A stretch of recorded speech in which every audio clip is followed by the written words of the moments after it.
উনি তো সৃজন দা। চিনবে না কেন? কষ্ট মানে ভীষণ কষ্ট, মানে বুকে হাত দিয়ে পড়ে যাচ্ছি, সেন্সলেস হয়ে যাচ্ছি, চোখে মুখে জল দিতে হচ্ছে। হঠাৎ করে একটা ধাক্কা আর কি, বরকে যদি দাদা বলে। আমি সৃজনের মতোই ছেলে। এইটা শুনে সবথেকে বেশি রিঅ্যাকশন ও দিয়েছে।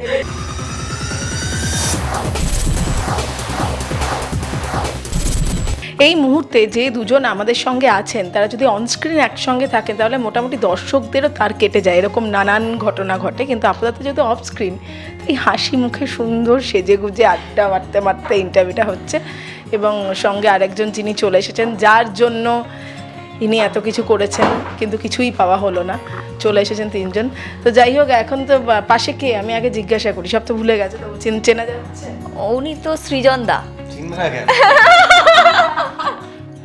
সৃজন দা, এটা মানে কতটা কষ্ট হচ্ছে, আমি সৃজন হিসেবে বলছি, রুবেন নয়। হ্যাঁ, কষ্ট মানে ভীষণ কষ্ট, মানে বুকে হাত দিয়ে পড়ে যাচ্ছি, সেন্সলেস হয়ে যাচ্ছি, চোখে মুখে জল দিতে হচ্ছে।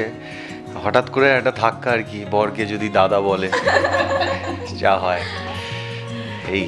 কিন্তু একটুও মনে গিটার বাজছে না দেখে, সৃজন দাকে দেখে, মানে সব ভুলে গেলেও যাই হোক তবু হ্যাঁ, ভালো তো লাগছে ভীষণই।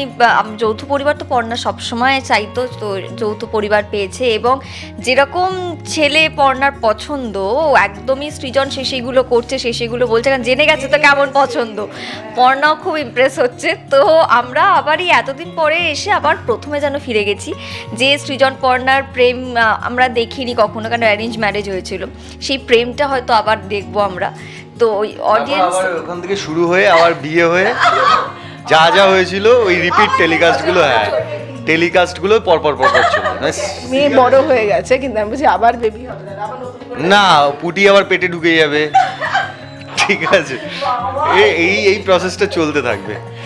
এই যে একজন যে ভাবলো যে না ঠিক আছে বিদেয় হলো, সে এইভাবে যে আসবে এটা তো ভাবতে হয় না, আরো রঙিন হয়ে আরো প্রেম নিয়ে আসবে। হ্যাঁ, এটা তো ভীষণই আনএক্সপেক্টেড ছিল। এখনো পর্যন্ত ঈশা ভীষণ ডাইসি এইটা নিয়ে, যে আদেও কি ও স্মৃতিভ্রষ্ট হয়েছে নাকি পুরোটাই নাটক হচ্ছে। বিকজ ঈশার অ্যাজাম্পশন হচ্ছে ও কিছুই এখনো ভোলেনি, সেটা নিয়ে এখনো ভীষণ টালমাটাল সিচুয়েশনে রয়েছে। এবং ইতিমধ্যেই আমার সাথে একটা ডিজাস্টার ঘটে গেছে, সেটা তো টেলিকাস্টে। আমি নিজেও জানি না আমরাও জানি না কি ডিজাস্টার কি হয়েছে। হয়েছে সেটা তো পরে জানা যাবে, ক্রমশ প্রকাশ্য। আমাদের কাছেও ক্রমশ প্রকাশ। আমি একটা কথা বলছি, ঈশার দিকে একটুও কি তাকাতে ইচ্ছা করে না? মানে সৃজনের কোনো দিকেই আর তাকাবে না, একদম সোজা, একদম শুধুই পড়না, তাই এরকম বিষয়। হ্যাঁ, মানে সৃজন তো মানে ও খুব ভালো ছেলে, মানে ঘোড়ার যে নাল লাগানো থাকে না, যে এদিকে দেখবে না ওদিকে দেখবে, সৃজন ওরকম। মানে ঈশা, উষা, সুইটি, এই সেই কাউকে দেখছে না, স্ট্রেট বর্ণাতেই রয়েছে নজর। মানে পড়না, আমি কি বলছি, এরকম মনে হয় যে এক্সিস্ট করে এরকম, মানে এই সমস্ত প্রশ্ন আমাকে কেন করো, আমি জানি না এরকম এক্সিস্ট করে কিনা। তবে আমাদের সিরিয়ালে এরকম একটা কিছু হচ্ছে এবং সেটা অডিয়েন্স খুব ভালোবাসছে। তার মানে অডিয়েন্স চায় এরকমই দেখতে। তো আর আমরা সেরকমই এপিসোড আনছি। আর সব থেকে মজার বিষয়, এখন আমরা খুব মজার সিন করছি।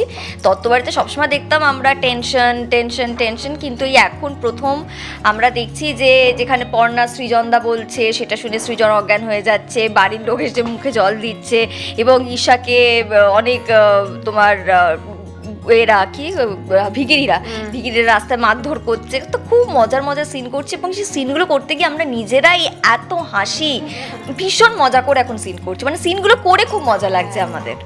আজকে তো আরো রঙিন দেখাচ্ছে, তার কারণ আছে।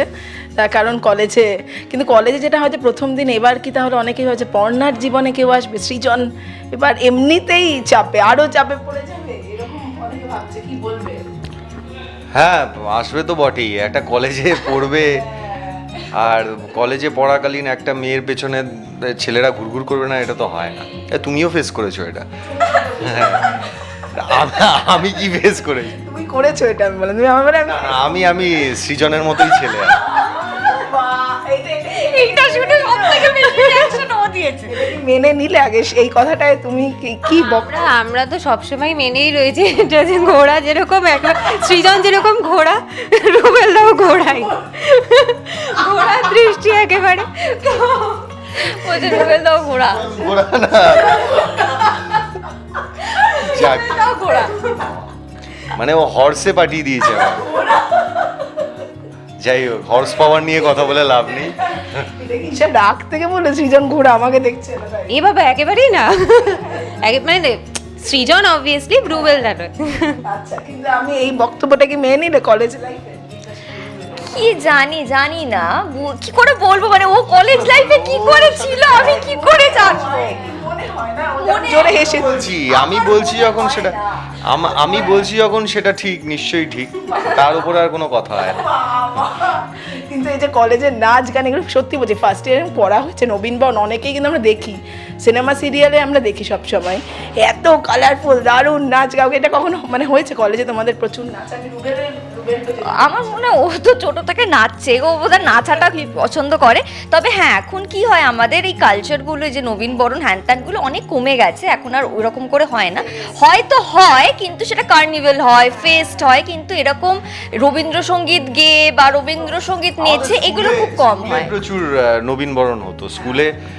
আমার মনে আছে স্কুলে যে নবীন বরণ হতো সেটা একেবারে কালচারাল, মানে একদমই ওখানে কোনো হিন্দি গান অ্যালাউড না, যেটা হয় আর কি। আমি বাংলা মিডিয়ামে পড়াশোনা করেছি, তো সেখানে ইভেন আমি যখন ডান্স করতাম সেই আমাদের মানে রবীন্দ্র নৃত্যও করতে হতো, আবার কোনো বাংলা গান চুজ করতে হতো, কোনো রকম আর আমি হিন্দি গানে পারফর্ম করতে ছোট থেকে বেশি পছন্দ করতাম। কিন্তু কলেজে গিয়ে সেটার বালাই ছিল না। কলেজে অবশ্য আমাদের যেটা হতো সেটা হচ্ছে আমরা বড় বড় আর্টিস্টকে আনতাম, সিঙ্গার, আর ব্যান্ডের প্রচুর আমাদের সময় ব্যান্ডের একটা জনপ্রিয়তা ছিল। সেই সময় আমি বলছি 2010-11 ঘটনা বলছি, আমরা ফসিলসকে এনেছি, ক্যাকটাসকে এনেছি, অ্যান্ড ইট ওয়াজ মানে কি বলবো, অন্য লেভেলের ফান ছিল সেটা এক্সপিরিয়েন্স করা আমাদের। হ্যাঁ, একটা টায়ার্ডনেসের মধ্যে যেত ঠিকই, কিন্তু যখন ফাইনালি প্রোগ্রামটা হতো আমরা এত এনজয় করতাম, ওটা মানে সবসময় মনে থাকবে। আজকে কি পর্ণা নাচছে না রুবেলও পর্ণাকে ইমপ্রেস করে? আমরা দুজনে নাচছি, কিন্তু কি করে আমরা জানি না, মানে আমরা দুজনে কেন নাচছি হঠাৎ করে কলেজের নবীন বরণ আমরা জানি না, বাট সেটা ক্রমশ প্রকাশ্য আমরা নিজেরাও জানি না, স্ক্রিপ্ট পেলে বুঝতে পারবো। তো গানও গাইছি আমি, তার সাথে আমরা দুজন পারফর্মও করছি, তো দেখা যাক কি হয় আর কি। অনেকগুলো চমক আছে, এটুকু বুঝতে পারছি। আপনি কি করছেন ম্যাডাম সেখানে? আমিও একটা গান করছি আর কাটি করছি, এইটাই যেটা করে থাকি ওটাই করছি, গান করছি।